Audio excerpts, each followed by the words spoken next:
As some of you probably know, that comics legend Gerry Conway passed away at 73 after prolonged illness. He's truly one of the goats of comic books. He took over Amazing Spider-Man from Stan Lee when he was just 19 years old. When he was 14, he told a 19-year-old Marv Wolfman that he sucked as a writer and that everything he wrote sounded the same. So Marv Wolfman credits him for improving. He's most famous, of course, for the death of Gwen Stacy. But he also created The Punisher. He was also one of the creators of none other than Jason Todd. I think he also co-created Firestorm the Nuclear Man. This was a fun book I read when I was a kid. No kid, I have no interest in the character, but he made it so entertaining. Uh, and he was incredibly prolific. There was absolutely no character he didn't touch during his years working in comics. If you were to go out and buy comics in 1974, you would have found his name on the Fantastic Four, the Mighty Thor, obviously the Amazing Spider-Man, the Incredible Hulk, Nick Fury, and at least one issue of Master of Kung Fu, along with the horror comics. He also wrote romance comics at one point. Later, in the late 70s, moved over to DC.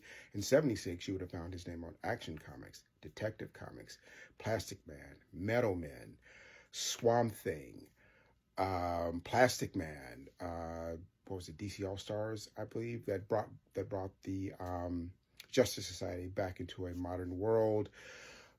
He was everywhere. And then in the early 80s, when he was still at DC, and even when he was doing that decently in the late 70s, you still find his name on Marvel Team Up, Iron Man, Captain Marvel, Kazar, everywhere. And in the early 80s, when he was still at DC, he was writing Batman and Detective Comics concurrently. And that was so much fun because they would flow into each other. If Sal Buscema drew my childhood, as I said before when I spoke about him, then Gerry Conway most definitely wrote it, which is why you'll find the two of them together so much during this time, as they they were together on the launching of Spectacular Spider-Man, which also came out in 1976. He was also doing the Justice League at the beginning of the 80s too. Again, he was everywhere. He was everywhere. There's not a comic book character I don't think he touched.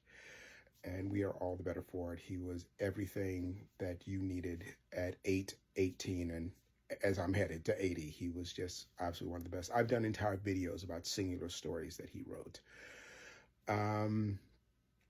He also, when he was doing Justice League, he also introduced the idea that they would not be the best of friends. This is more marvelizing because the Avengers were always contentious with one another, but that was not something in the Justice League until Gerry Conway came along. And I spoke again about that one really notable moment at the funeral of Zatanna's mother, and it's a pagan ceremony, and Batman's a little uneasy about it. And one woman was like, "No, I think it's great. I think it would be funny."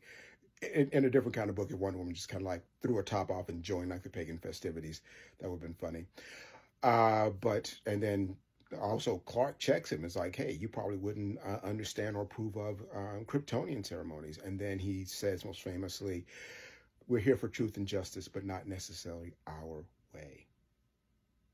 So again, I have to do the quote, we don't mourn people, we don't mourn artists because we knew them, but we mourn them because they helped us know ourselves and gave us a safe place to go when we were 8 years old, or 18, and again to 80. And they hopefully still do.